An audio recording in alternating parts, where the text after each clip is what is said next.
Hey everybody, I wanted to finish up the example from our notes that we did not get to and kind of talk about using the calculator the way we did in class that we didn't have a lot of time to consider. So the last example is approximate the zeros of the function using Newton's method. Repeat the process until two successive iterations differ by less than 0.001. Alright, so this is our original function. This is our new, the streamline table. The example we did in last class, which was this guy right here, I had a lot of these extra columns into the table as we first started using Newton's method. But as we worked more and more, we realized we used our calculator to preserve these numbers and keep them 100% accurate. And then I showed you kind of how to store them in alpha A and use your calculator to do that, which kind of bypassed the need for these two columns in here. So that's kind of the idea behind this streamlined table. So we've got our function right here, 1 minus 2x cubed. We're going to need our derivative function to carry out Newton's method. So we're going to calculate that and write it right over here. Prime of x is, so we do our derivative 1 is 0, and the derivative of negative 2x cubed would be negative 6x squared. So derivative is pretty straightforward, nothing too tricky there. What we then do is use both the function and its derivative to come up with this portion of Newton's method for our iteration. Now, unlike last example, this doesn't tell us how many steps to carry it out to. It says carry it out until you become this accurate. So we're going to watch the decimals and until they don't change to 3 decimal places until they stay steady. So we're going to start with our first, second, third, fourth. Now I don't know how far we're going to go, but probably at least 4. We might have to do 6, we might have to do 12. I don't know yet. The other thing this problem doesn't tell us about is where to start. Where is our initial guess? The last one said, I believe, x sub 1 at 1. Well, what do? We know this is a cubic, so we kind of have to take, we don't have to, but one thing to do is to get an educated guess at where that x-intercept is. So if we think about the graph, which I have on the calculator here, we can see it goes through somewhere. This is a Zoom standard screen. It goes through somewhere pretty close to 1. It's definitely between 0 and 1, somewhere in there. So I'm going to start us off with 1. Okay, we could use 0, we could use 4, we could use negative 13, and depending on the function, it should zero in, and I hope this one does zero in, but we'll eventually see it zoom into this, become accurate within 3 decimal places. Alright, so here's the part I really wanted to talk about, is how to use our calculator to kind of help us do this. Now this isn't programming. This is not what we've been doing kind of with the programming aspect of this class. This is something a little bit different. It's just using our calculator to kind of help us out and do this a little bit quicker than writing down all those decimals, storing in multiple alphas, and stuff like that. So what I'm going to do first of all is just do the first iteration of Newton's method. So on my calculator it's going to be 1 minus, so that's this part of it. The top function is at that one, so we're using this guy over here. 1 minus 2. Okay, I guess for now I'm going to just put in 1 to the power of 3. Close off the parentheses for the numerator. Divided by the denominator, negative 6 times x, and again in this case it's 1 squared. Close off the bottom parentheses and hit enter. Okay, so we just literally put in our value of 1 into x sub n, the x sub n at the function at x of 1, and f prime at 1. That's exactly what I put in my calculator. It's a little bit more scripting, so it kind of goes off the screen up there. But here's where I'm going to use this calculator to help me out. So I can kind of keep track of what is going on right here. Okay, so we want to watch till that 3rd decimal place, 1, 2, 3. So this doesn't differ by more than that 3rd decimal place. We want to get this thing steadying in right there. So here's what I'm going to do with my calculator. I'm going to say, okay, this is my iteration, this is my output for my first iteration. this is going in to my next x sub n. So to help with my calculator do this, I'm going to do store alpha a. Hit enter.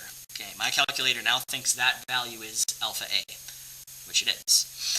So what I'm going to do with my calculator, and this is the part that was a little confusing in class, is I could literally go back and I'm going to retype in Newton's method using that alpha a. So alpha a minus, that's this part right here, minus the numerator, 1 minus 2 alpha a cubed, close off that parentheses, divided by, so I just did the top part right here, divided by, derivative is negative 6 times x, which is alpha a in this case, squared, close off the bottom parentheses. So I just finished that.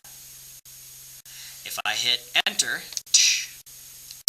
it gives me a new approximation. Remember, we're zeroing in on the x-intercept of this graph. So my next iteration yields 0.79555556, probably repeating, all that jazz.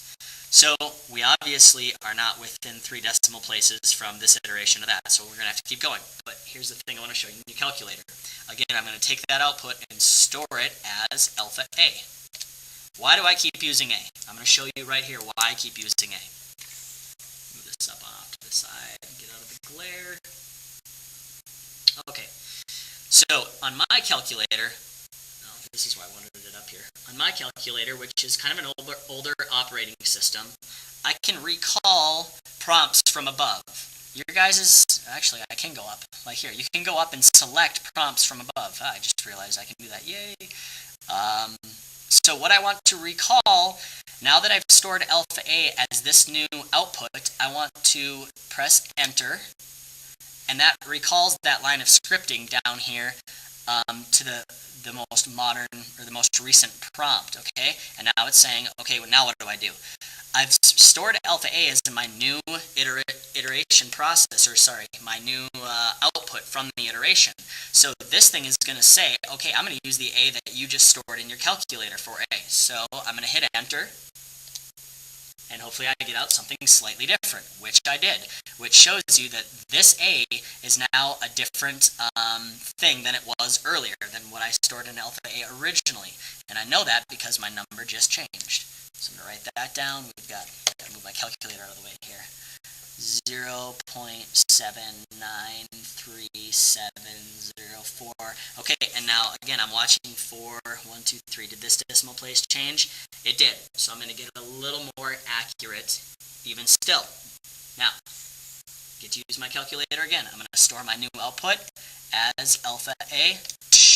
My calculator now thinks this number is alpha a. Keep in mind, it's keeping it exact. I'm going to go recall that line of script, that prompt, and hit it again.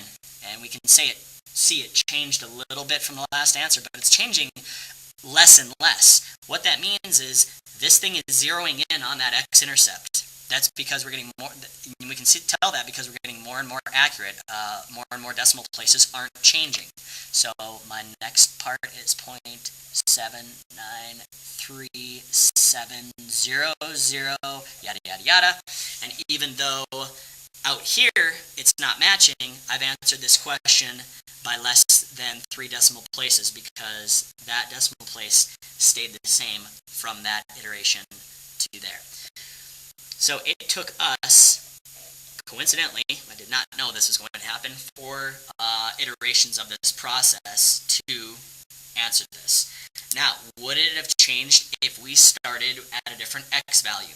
More than likely, I don't know. Let's try something else. Now, I've got my calculator all stored in with that process, so what I'm going to do is I'm going to pretend I started at a different set of values.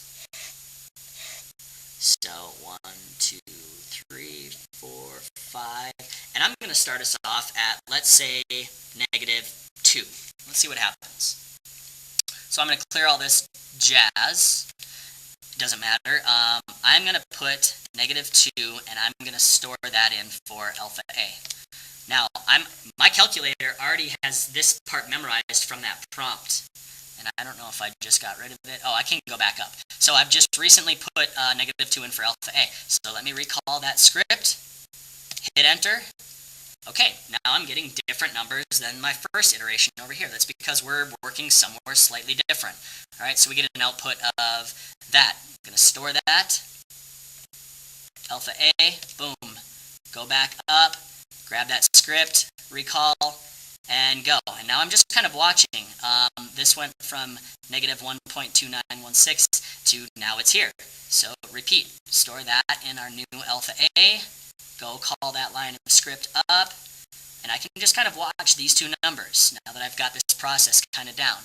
Now, I am losing track. I think I've done this 3 times, but I'm trying to go quick here. So 3 times, I believe, alpha A, and go call it up. This will be our 4th time. Whoa, something crazy happened there. It popped over to 3.3. Now, that seems like something weird happened. We'll talk about a little bit more about what just happened graphically, and we're on the 4th. I'm not going to let that detour me from my progress. Let's keep going here. Go grab this again, and okay, weird stuff. I think we're on number 5, maybe weird. Store that in our new alpha A, grab it, go 1.5. I think that was 6 now. Store alpha A, call the script 1.08. Now, I mean, ideally, we need to be getting back to this x-intercept. Now, I think we're at like 7, if I'm correctly mistaken. So we'll keep going, see what happens.